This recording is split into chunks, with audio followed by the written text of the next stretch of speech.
Meron daw nakita na isang nabubuhay na nilalang dito. Ayun, oo nga no. Tignan niyo po mga kalahi. Napakalaking talangka.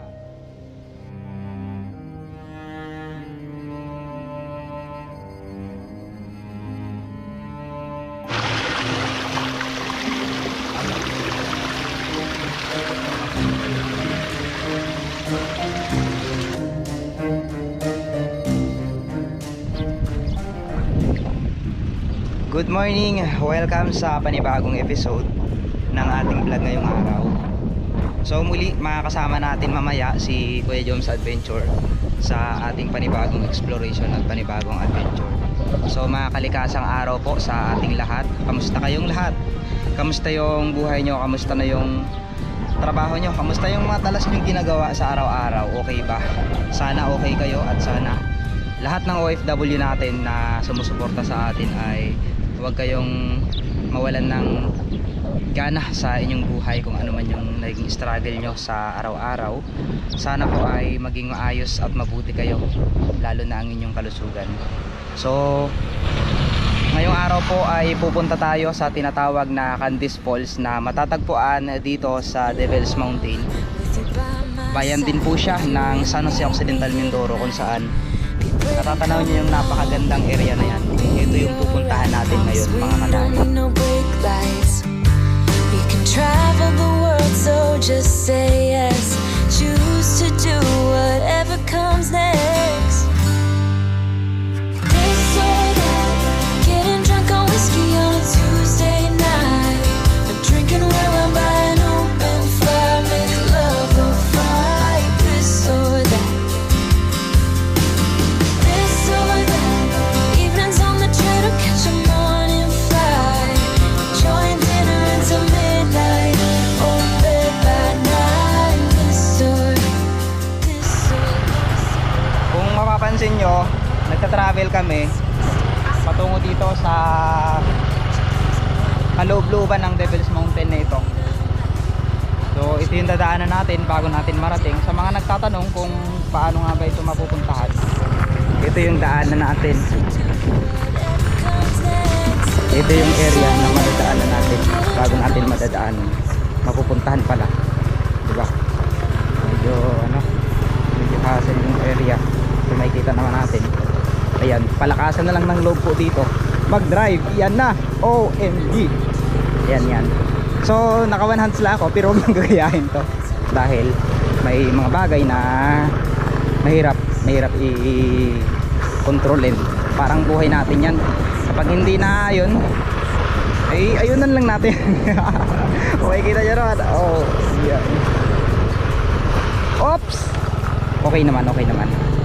So yun, sa pangalawang pagkakataon ay makakasama ulit natin si Mar Justin de la Cruz sa isang vlog ngayong araw na ito. Excited na ba kayo? Siyempre ako excited na. Let's G! evenings on the train or catch a morning flight. Enjoying dinner until midnight, or in bed by nine. This or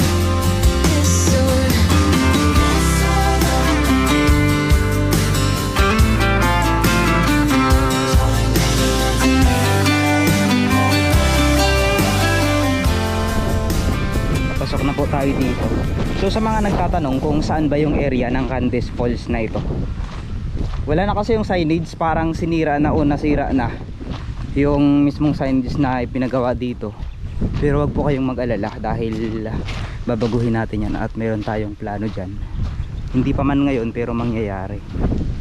Nakakamiss talaga, no? O makikita nyo yung kabundukan na yan na tatlong sulok.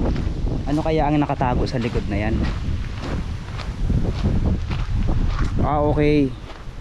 So sponsored siya ni Mangyan Pangit. Kami naman ang mag-i-sponsor dito sa susunod, Sir Joms Adventure featuring Mr. Kalahi. So ang lugar po pala na ito ay in-sponsor lang rin ng isang vlogger na dito sa Occidental Mindoro. So ibig sabihin may pagkakataon na yung mga gusto natin dito is mangyayari. So shout out sa iyo Mangyan Pangit. Maraming salamat sa paggawa ng signage.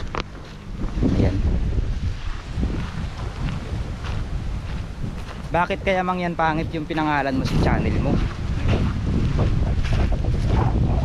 Ang pogi mo naman. Kapansin-pansin nga na sa bungad pa lang tayo ng tinatawag na Candes Falls na ito, o tinawag namin noong mangkok-mangkok, ay sobrang dami ng kalat ang ating nakikita. So hindi natin palalampasin yung pagkakataon mamaya na pulutin lahat yan isa-isa. Syempre nagpapasalamat agad ako sa ating nakasama ngayong araw, si Justin De La Cruz. Sa pangalawang pagkakataon ay nakasama ulit natin siya sa ating vlog. At syempre kay Kuya Joms Adventure na patuloy na gumagabay sa inyo, sa inyong lahat, na alam nyo naman sobrang dami na nating problema. Panoorin nyo lang ang mga vlog ni Kuya Joms Adventure, ay talaga namang ma-amaze kayo sa ganda ng tanawin dito sa Occidental Mindoro. Let's G! Napakaganda ng nangyari dito dahil umagos na yung tubig, no? Malakas na. Yun kanina nga, may narinig akong mga babae doon sumusunod sa amin, pero ewan ko lang kung sumusunod talaga sila. Alamin natin yan.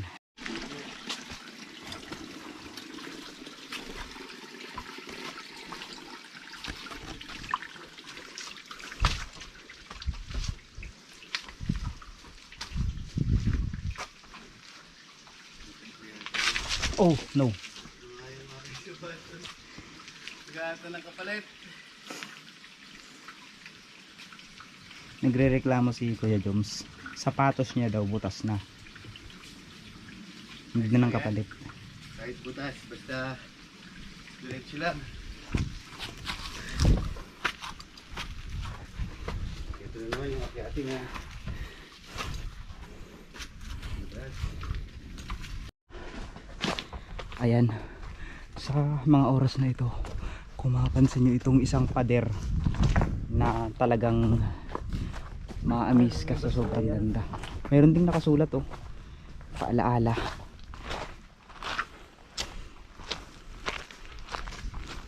Ayan, may paalala na.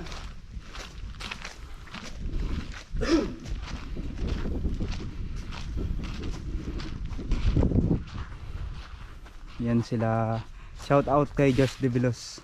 Ayan, may paalala na. Ang galing naman.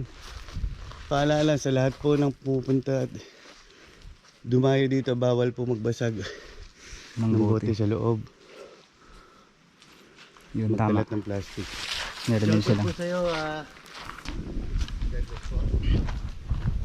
malaking tulong po yung paalala. So wala tayong ibang gagawin dito kung hindi lilinisin lang ang lugar na ito.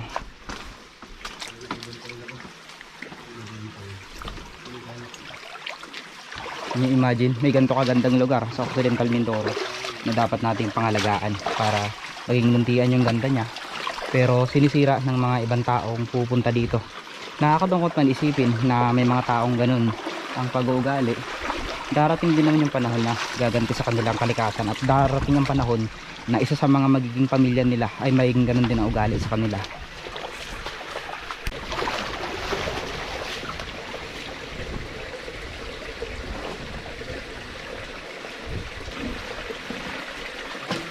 Tara, sisimulan na nating linisin ang Candes Falls na ito habang wala mga taong pupunta, at syempre para magawa natin lahat ng mga gusto natin dito. Yung mga last time na kasama ko si Kuya Joms ay Baka ikain ko. Hindi naman. Kailangan ko lang natin mag-isahan. Hindi natin mag-isahan. yung sako natin doon.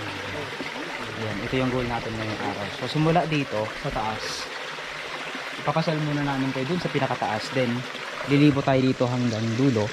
At ang magiging setting up natin, pagtapos natin maglinis ng lahat at okay na, kakain tayo sa tulay. Yun yung pinaka the best na gawin dito. Pero alam nyo ba, kahit ganito yung content namin, nakakarinig pa rin talaga ako ng mga taong sumusunod sa amin. Hindi ko alam kung isip ko lang ba yun o sa lawak ng aking imahinasyon, pero wala wala kami sa ano yun, wala kami sa area ng, kumbaga hindi ako nag-vlog ngayon para sa kababalaghan, pero yung pandinig ko iba, open siya, open yung Basta hindi ko maipaliwanag. So tara, abangan nyo.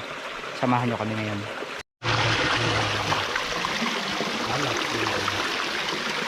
Alat yung dadaanan natin dito. Kapag isang bahay na ito, ilagay natin dito. Mag-start ako magpulot din sa taas. Kung makikita nyo. Ayan. Maganda nga na kahit pa paano may mga residente na taga dito na concern sa ganito kagandang lugar. Tulad ni Justin, nakita nyo naman, sumama pa sa atin para lang makapulot ng mga basura. Yun yung maganda na kahit pa paano masaya ako kasi may mga taong na-influensyahan tayo sa ating mga ginagawa at na-amaze sa ating mga ginagawang adventure. So hindi lang tayo for adventure ganun. Nandito rin tayo para tulungan ang ating kalikasan dahil naniniwala ako na wala tayo sa gantong larangan kung wala ang kalikasan. Since na nag-start pa naman ako, 'di ba? Nakikita nyo for nature ang ating mga ginagawang vlog. So it's time naman para gumante sa mga engkanto na nanirahan dito.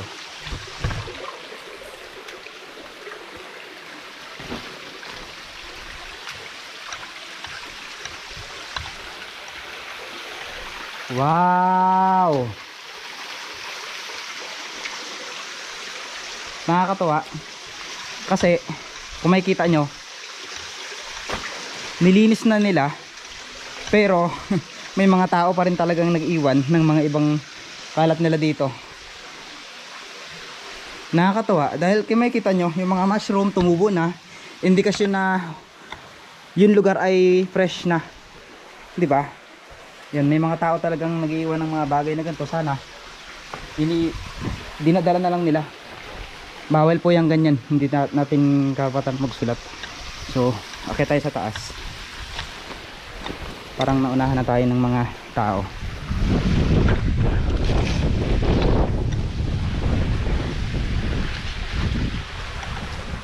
Wow!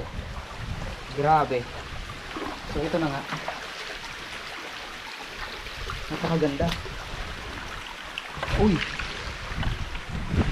Wala nang kalat. Ang pinakamaganda dito, wala nang kalat. Grabe.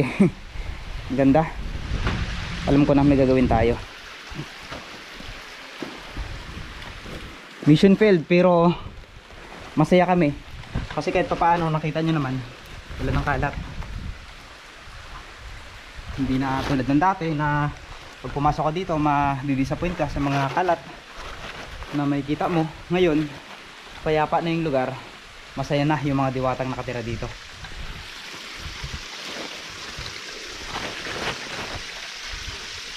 Pero kahit pa paano meron pa rin pa konti-konti, makikita nyo yan. Yan, may laman pa nga eh. Ayan, diba? Dito lang muna. Yun, target is spotted.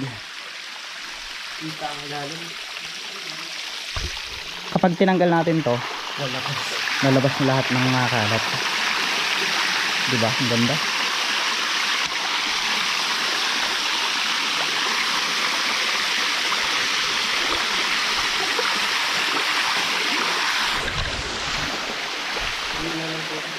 Linaw, grabe.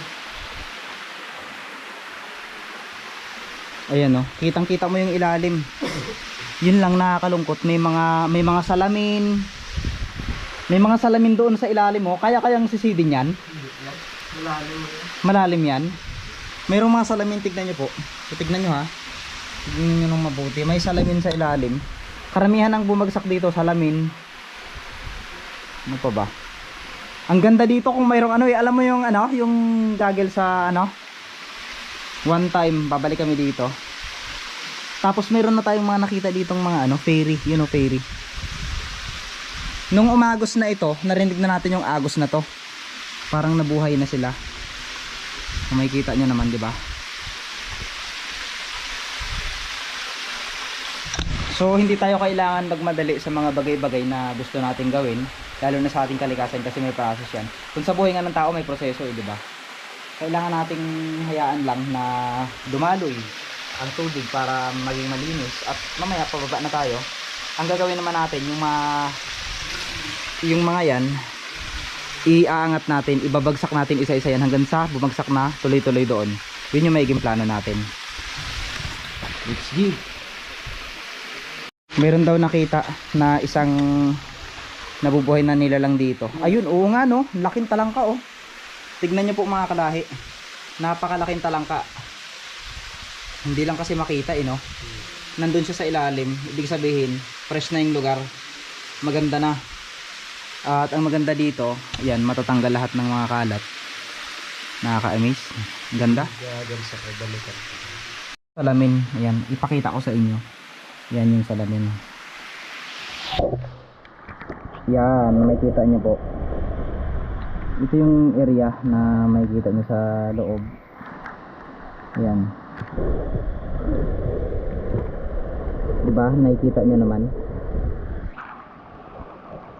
Grabe, ang ganda.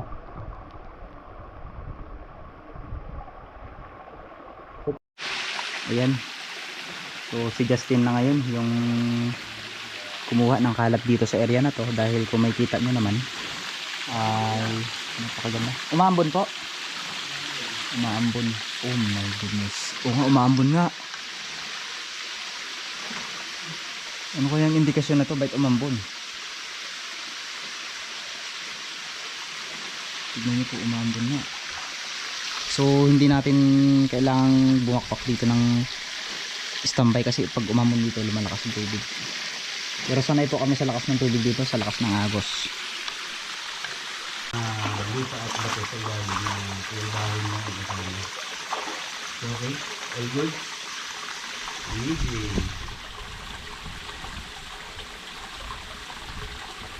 Ayaw ko nag-alis yung talong. Andun pa rin. Kaya nga.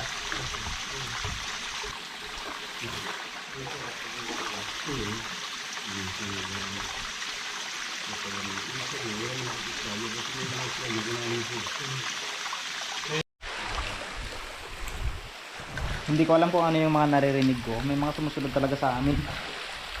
Una, mga babae. Ngayon, mga lalaki na naman. Hindi ko alam kung anong ano to pa. Ano yun? Nagulat ako. Ayan po, sa lahat po ng mga pupunta dito ha. Huwag na wag po tayong magsulat. Kahit gaano pa po kayo, kung sino pa man kayo, kahit magsulat kayo dito, hindi kayo yayaman. Yan po ang ano. Huwag po nating sirain. Tignan nyo naman oh. O, shout out sa'yo. Oh. Arian Panganiban. Diyos ko naman, pinsan ko pa. Arian, baka naman. O, sino pa? Si Benji, B-Boy, Jen, o Chupis pa. Sino yon? Huwag na wag po nating susulatan to, dahil kung makikita nyo naman, kapag may nakita yung mga tao dyan na sulat, susulatan din nila yan. Akala nila maganda pero hindi. Boom. Yun o. O, diba?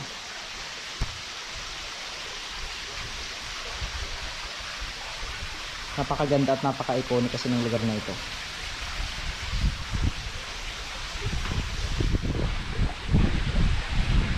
Tapos kakalaban lang natin ng walang dahilan.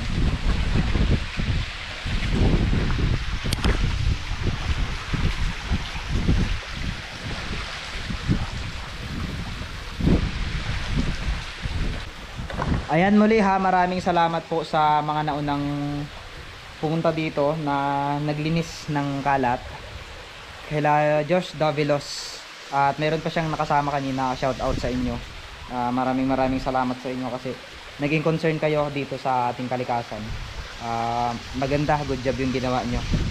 Nakakatuwa lang isipin na may mga taong ma-amaze sa ginawa nyo. Barang araw, tayo rin naman yung mag-aano yan. Mahalin lang natin yung sariling atin dahil taga dito kayo, kayo mismo dapat yung magpahalaga ng lugar nyo at kayo dapat yung humigpit. So gagawa kayo ng isang batas dito na panatilihin na maging maganda itong area. At syempre, sa lahat ng mga umaakyat dito dapat yung kalat nila. Kung kinakailangang magmulta sila sa gagawin nilang pagkakalat dito, pagbabandal tulad niyan, kailangan nilang magbayad para matuto sila. Okay lang kahit hindi na sila bumalik, mas marami pang taong gustong pumunta sa lugar na ito, 'di ba? So maging maego rin tayo minsan sa sarili natin. Kailangan meron din tayong pride dahil iniingatan natin yung kagandahan ng lugar. Yun lang.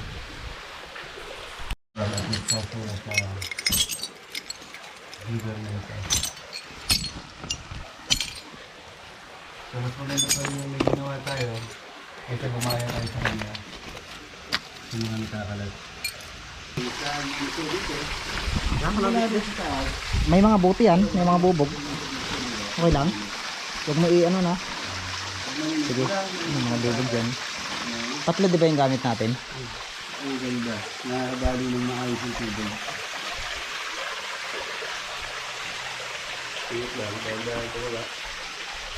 So paano mga kalahi, abangan nyo ang episode namin patungo doon sa tulay. Let's G! Kanina pa ako nag-iisip, sabi ko, what if maligo ako? Wala naman akong gagawin ngayon. Gusto ko lang maligo, gusto ko lang mag liwaliw. Asin ang nangyari kasi, bali nandito na ako galing kanina. Then yun, ang daming kalat oh. Dito na akong galing kanina. Yun, pag nakababad ako sa tubig, parang feeling ko ang sarap magbabad. Kaya magbabad tayo sa tubig. Ayan, sobrang lalim dito.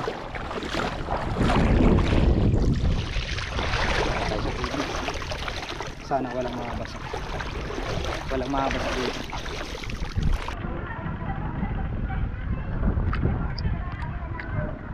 So yun nga, ang sarap ng ligo natin dito, pero ang dami palang kalat.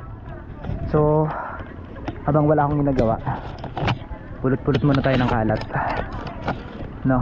So sana na-enjoy nyo yung pagligo ko. Yan.